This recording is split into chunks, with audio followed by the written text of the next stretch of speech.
दोस्तों, लीबिया ने Sahara desert के अंदर दुनिया की सबसे बड़ी रिवर बनाई। लेकिन इसे बनाया कैसे गया? जहां पानी की एक एक बूंद के लिए लोग तरसते हैं, वहां लाखों क्यूबिक मीटर ताजा पानी कैसे लाया गया? इस प्रोजेक्ट को दुनिया का 8वां अजूबा कहा गया था। लेकिन फिर ऐसा क्या हुआ जो आज इसके बारे में कोई बात भी नहीं करना चाहता? दोस्तों, एक बार फिर से स्वागत है आपका हमारे चैनल पर। दोस्तों, प्रकृति ने दुनिया को बहुत सारे संसाधन दिए हैं, लेकिन इसमें कोई शक नहीं है कि ये संसाधन समान रूप से वितरित नहीं किए गए हैं। अगर पानी की बात की जाए तो दुनिया के 71% हिस्से में पानी है, लेकिन इस पानी को हम इस्तेमाल नहीं कर सकते। इसमें से जो पानी हम इस्तेमाल कर सकते हैं वो सिर्फ 3% है। इसमें से भी 2.5% पानी ग्लेशियर, एटमॉस्फेयर और जमीन के अंदर है। यानी हमारे इस्तेमाल के लिए जो पानी बचता है वह सिर्फ और सिर्फ 0.5% है। और यह पानी भी दुनिया में इक्वली डिस्ट्रीब्यूट नहीं है। कुछ कंट्रीज तो ऐसी हैं जिनके पास पीने तक के लिए पानी नहीं बचता। अब इस समस्या के बहुत सारे समाधान हैं। कहीं पर समंदर के पानी में से लवण को निकालकर उसको पीने योग्य बनाया जाता है। कहीं क्लाउड सीडिंग यानी आर्टिफिशियल बारिश करके पानी जमा किया जाता है। और साउथ अफ्रीका के हालात तो इतने खराब हो गए थे कि उन्होंने अंटार्कटिका से आइसबर्ग टो करके केप टाउन तक लाने का प्लान भी बनाया था। आज हम एक ऐसे सॉल्यूशन के बारे में बात करेंगे जिस पर यकीन करना बहुत ही मुश्किल है। करीब 50 साल पहले मोअम्मार गद्दाफी ने लीबिया जैसी शुष्क कंट्री में दुनिया की सबसे बड़ी मैन मेड रिवर बनाने का न सिर्फ ऐलान किया, बल्कि इसे हकीकत में पूरा करके भी दिखाया। लीबिया, जिसको सैटेलाइट मैप पे भी देखा जाए तो कहीं हरियाली का एक डॉट भी नजर नहीं आता, जहां बारिश इतनी दुर्लभ है कि लोग कई कई सालों तक बारिश नहीं देख पाते। इस स्थिति में लीबिया ने आखिर ये सब कैसे मुमकिन कर दिखाया? लीबिया का 99% एरिया रेगिस्तान से भरा हुआ है और लगे हाथ लीबिया के कई हिस्सों में 10-10 सालों तक बारिश का नामो निशान भी नहीं होता। क्रूड ऑयल के हिसाब से लीबिया के पास यूएसए से भी ज्यादा ऑयल रिजर्व्स है, लेकिन फ्रेश वाटर के मामले में यहां एक भी नेचुरल रिवर नहीं है। लेकिन 1950 में जब लीबिया में तेल ढूंढा जा रहा था तो यहां तेल के साथ साथ एक बहुत ही नायाब खजाना भी मिला। जी हां दोस्तों, और यह खजाना था पानी का। सहारा, जहां लोग पानी को तरसते हैं, उसके नीचे 1.5 lakh cubic kilometre fresh water किसी खजाने से कम नहीं था। यह एक तरह का फॉसिल वाटर होता है जिसको नूबियन सैंडस्टोन एक्वाफर कहा जाता है। अंदाजा लगाया जाए तो सहारा के नीचे से मिलने वाला पानी इतना ज्यादा है कि हमारी पूरी दुनिया अगर उसको 40 सालों तक भी इस्तेमाल करे फिर भी यह पानी खत्म नहीं होगा। और सोने पे सुहागा नूबियन वाटर सहारा के ईस्ट में पाया जाता है, खास तौर पर जहां आज लीबिया मौजूद है। उस वक्त के लीबियन डिक्टेटर ये अपॉर्चुनिटी किसी भी सूरत में मिस नहीं करना चाहते थे। उनका आइडिया था कि किसी भी तरह से अगर ये पानी निकालकर इसको लीबिया की तमाम सिटीज तक पहुंचा दिया जाए तो ये लीबिया और सहारा की हिस्ट्री में एक बहुत बड़ा कारनामा होगा। ये प्लान बनाना जितना आसान था उतना ही मुश्किल इसको अंजाम तक पहुंचाना था, क्योंकि इनिशियल रिसर्च से मालूम पड़ा कि यह पानी लीबिया के साउथ में पाया जाता है और यहां की ज्यादातर सिटीज लीबिया के नॉर्थ में पाई जाती हैं। यह फासला किसी भी तरह से कम नहीं था।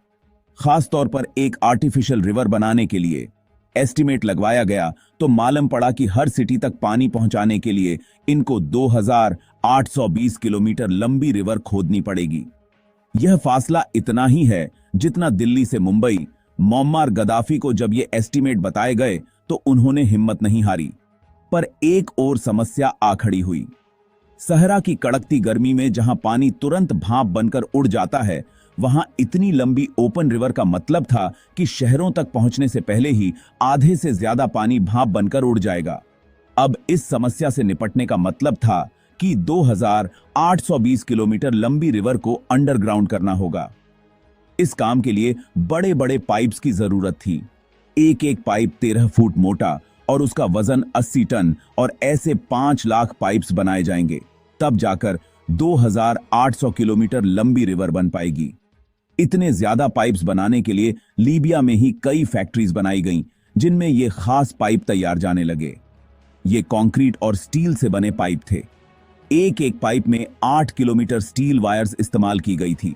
यानी अगर सारे पाइप्स में यूज होने वाली स्टील वायर्स को सीधा बिछा दिया जाए तो वो अर्थ के चारों ओर करीब 100 चक्कर लगा सकते हैं। हम बात कर रहे हैं 1980 की, जब बड़े लेवल पे पाइप्स बनने का काम स्टार्ट हो चुका था। यह पाइप्स कंस्ट्रक्शन साइट पर बड़े बड़े ट्रक्स में लोड करके पहुंचाए जाने थे। लेकिन दिक्कत यह थी कि उस वक्त लीबिया में कोई रोड नेटवर्क भी नहीं था। इसलिए साउथ कोरियन कंपनी को बुलवाया गया और फेज 1 में 3200 किलोमीटर लंबी रोड बनवाई गई।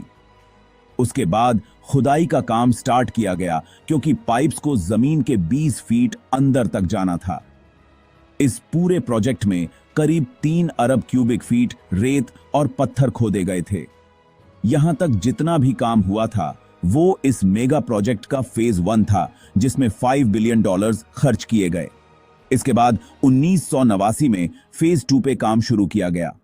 इसमें सबसे पहले पानी के पाइप्स को ट्रिपोली तक बिछाना था, जो कि लीबिया का कैपिटल और यहां की सबसे बड़ी सिटी है। इस काम के लिए जबल हसूना में 2 जगहों पर कुएं खोदे गए और करीब 200 मीटर की गहराई से पानी पंप किया गया। यहां से पाइप्स को ट्रिपोली तक बिछाया गया, जो कि 700 किलोमीटर लंबी लाइन थी। स्टेज 3 में कुफरा के मकाम पर कुएं खोदे गए और वहां से पाइप्स बिछाकर बेंगाजी तक लाए गए, जो लीबिया की दूसरे नंबर पर बड़ी सिटी है। यह फासला 1000 किलोमीटर लंबा था। उसके बाद अगली स्टेज में इन दोनों नेटवर्क्स को आपस में जोड़ा जाना था। लीबिया के great man made river project में 5 बड़े बड़े रिजर्वायर्स भी बनाए गए थे।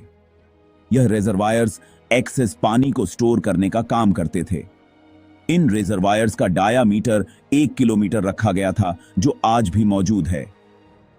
Guinness book of world record के मुताबिक लीबिया का यह प्रोजेक्ट दुनिया की सबसे बड़ी मैन मेड रिवर के साथ साथ दुनिया का सबसे बड़ा इरिगेशन सिस्टम भी है। इस प्रोजेक्ट के जरिए जमीन से निकलने वाला पानी न सिर्फ लीबिया के 6.7 मिलियन लोगों के पीने में इस्तेमाल होता है, बल्कि इसका 70% हिस्सा एग्रीकल्चर और इंडस्ट्रियल रिक्वायरमेंट को भी पूरा करता ही है। लीबिया के नॉर्थ और वेस्ट में ग्रीनलैंड्स में इजाफा किया गया था। अब जाहिर सी बात है कि इतना बड़ा मेगा प्रोजेक्ट बनने में खर्चा भी ठीक ठाक हुआ होगा। कई डेटा के हिसाब से इस प्रोजेक्ट में $25 बिलियन से भी ज्यादा का खर्चा हुआ। और सबसे हैरान कर देने वाली बात यह है कि लीबिया ने पहले 3 फेजेस को वक्त पे कंप्लीट किया, वो भी बिना किसी और देश की फाइनेंशियल सपोर्ट के। हालांकि यूनेस्को की एक टीम ने इस प्रोजेक्ट पे काम करने वाले इंजीनियर्स और वर्कर्स को ट्रेनिंग जरूर दी थी, लेकिन दोस्तों बुरा वक्त कभी बताकर नहीं आता। 22 जुलाई 2011 को लीबिया में सिविल वॉर स्टार्ट हो गया। मोअम्मार गद्दाफी को मार दिया गया और नेटो की एक एयर स्ट्राइक में फेज 4 और 5 के लिए बनाई जाने वाले पाइप्स की फैक्ट्री को तबाह कर दिया गया और इस पॉइंट पर प्रोजेक्ट की कंस्ट्रक्शन का काम रोक दिया गया। 2014 से 2020 तक होने वाली सेकेंड सिविल वॉर के दौरान पूरे इंफ्रास्ट्रक्चर को नजरअंदाज कर दिया गया। पाइप्स की मेंटेनेंस और रिपेयर पे बिल्कुल भी ध्यान नहीं दिया जाता था, जिसकी वजह से कई बार पानी की सप्लाई डिस्टर्ब रही।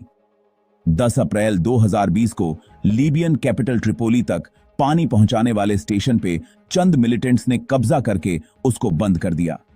और आज लीबिया में कंडीशन यह है कि ऑलरेडी जो फेज कंप्लीट हैं उनको भी सही से मेंटेन नहीं किया जा रहा। ना ही ट्रिपोली में पानी बचा है और ना ही बेंगाजी में। और बात की जाए रिजर्वायर्स की, तो वो अब काफी हद तक खाली हो चुके हैं। और लीबिया में हालात यह है कि जहां पानी खुशहाली लेकर आया था, अब लीबिया पानी की बूंद बूंद के लिए तरस रहा है। तो दोस्तों उम्मीद है कि आपको हमारी ये वीडियो भी पसंद आई होगी। अगर वीडियो पसंद आई हो तो वीडियो को लाइक और ऐसे ही वीडियो देखने के लिए हमारे चैनल को सब्सक्राइब करें।